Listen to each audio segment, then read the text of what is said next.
Le Cial 2024, célébrant ses 60 ans, a de nouveau marqué un tournant pour le secteur alimentaire avec une affluence et une diversité impressionnantes.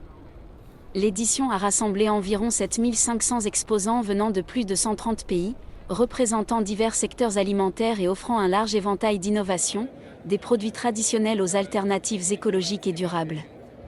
Parmi les pays les plus représentés figuraient la France et l'Italie, avec une forte présence de start-ups et d'innovations. L'édition s'est également distinguée par une atmosphère festive, renforcée par des événements artistiques et des animations. Les exposants et les visiteurs ont non seulement conclu des affaires mais se sont immergés dans les innovations qui définiront l'avenir de l'alimentation. Les visiteurs, évalués autour de 300 000 professionnels, ont permis de faire de cet événement un lieu d'échange privilégié. L'exposition s'étendait sur une superficie considérable, bien que le chiffre exact varie légèrement selon les sources, atteignant autour de 160 000 m². Les échanges ont notamment mis en avant la transformation écologique et numérique de l'industrie alimentaire, des enjeux cruciaux pour les décennies à venir. La faible présence de l'Afrique au Cial 2024 résulte de divers défis et enjeux complexes. Bien que certains pays, notamment le Maroc, la Côte d'Ivoire et le Sénégal, aient renforcé leur participation avec des pavillons nationaux, la représentation globale reste limitée par des contraintes de financement, un manque de soutien institutionnel et des coûts logistiques élevés pour les exposants africains. Bien que des initiatives aient été mises en place, comme le sommet africain de l'agroalimentaire au Cial pour discuter des opportunités et de l'innovation dans le secteur alimentaire africain, une plus grande intégration économique et un soutien accru sont nécessaires pour permettre à davantage d'entreprises africaines de participer pleinement et de manière compétitive à des salons de cette envergure. Enfin, des efforts spécifiques sont en cours pour favoriser la diversité et la visibilité des produits africains dans les éditions futures, avec l'intention d'attirer davantage de pays africains et de promouvoir les entreprises du continent sur le plan mondial en mettant en avant les tendances culinaires et l'innovation propre à l'Afrique. Cependant, ces efforts nécessitent un soutien soutenu des secteurs publics et privés pour être efficaces à long terme. Certains Africains ont su tirer leurs épingles du jeu et ont même été primés au Cial. Écoutons plutôt. Bonjour Monsieur Ba. Bonjour Monsieur. C'est un grand plaisir pour moi de vous rencontrer. Plaisir partagé. Et j'ai entendu parler de vous, Merci. de votre expertise dans la transformation de matières agricoles venant d'Afrique. Effectivement. Alors, qu'est-ce qui vous a valu cette distinction au Cial de cette année? Très bien. Je vais d'abord me présenter rapidement. Donc, je suis Abdoulaye Ba. J'ai fondé en fait une société il y a quelques années qui était principalement axée liée à des opportunités. J'importais du rooibos d'Afrique du Sud que je vendais à des maisons de thé, à des grossistes en France et puis en Europe. Et puis, ces derniers temps, m'est venue en fait l'idée de valoriser en fait ce produit parce que malheureusement il est peu connu et ce produit a beaucoup de vertus et il faut que nous Africains consommions des produits qui viennent du continent. Donc c'est dans le rooibos que vous êtes particulièrement investi? Tout à fait. D'accord. Le rooibos c'est un produit qui a la même qualité à peu près que le thé, mais sans la théine. Effectivement, c'est bien ça. Et c'est un produit en fait qui ne pousse qu'en Afrique du Sud, Absolument. dans une région particulière, au nord du Cap.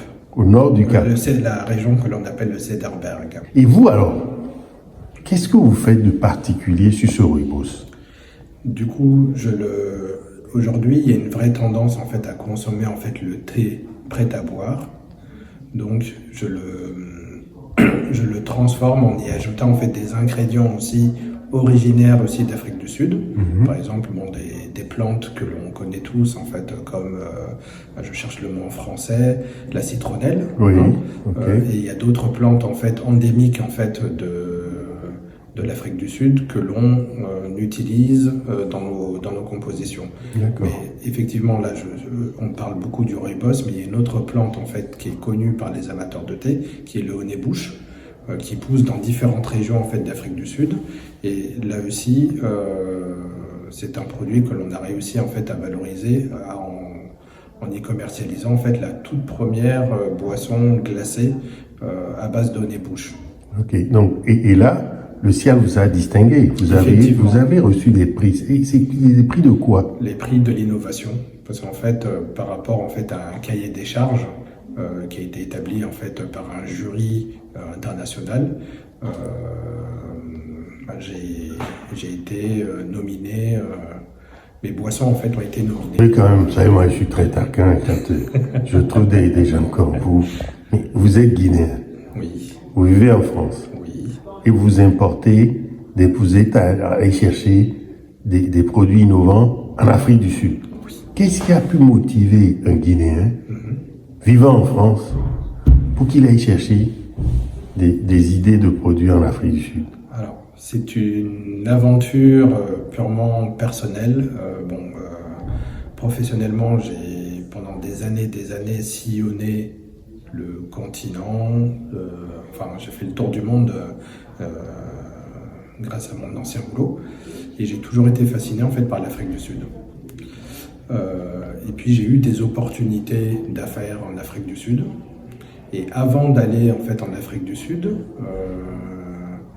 j'ai rencontré en fait un producteur de rooibos. Ok. Et c'est comme ça que je lui ai dit, mais écoute, moi dans 2-3 semaines, je vais en Afrique du Sud. La personne m'a laissé sa carte et m'a dit, écoute, passe me voir.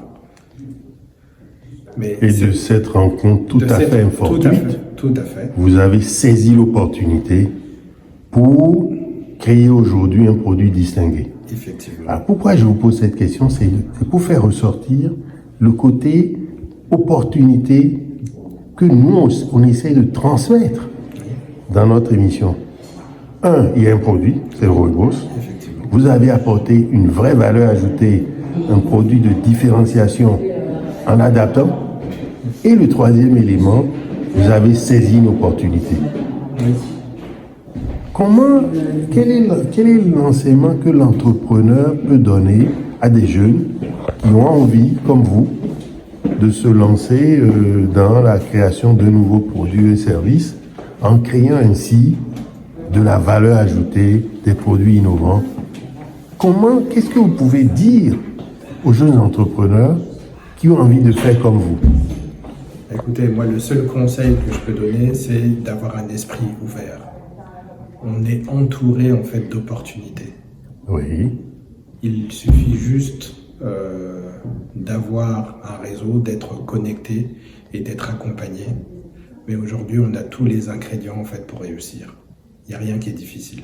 En termes d'importation, parce que importer d'Afrique du Sud, c'est quand même pas rien. Hein. Oui. Comment vous y prenez? Ça, c'est assez complexe, mais je dirais qu'avec l'Afrique du Sud, les formalités douanières sont beaucoup plus simples que certains pays africains. D'accord. Merci beaucoup. Merci. Un dernier mot, si vous avez un dernier mot à faire passer. J'encourage vivement tout entrepreneur en fait à s'intéresser particulièrement au continent africain. C'est dans le pavillon de l'Allemagne qu'on retrouve le distributeur franco-africain de boissons à bulles. Les Africains gagneraient à s'impliquer plus dans la transformation des matières agricoles pour profiter des grands marchés internationaux et ne pas laisser la marge aux exportateurs venus des autres continents.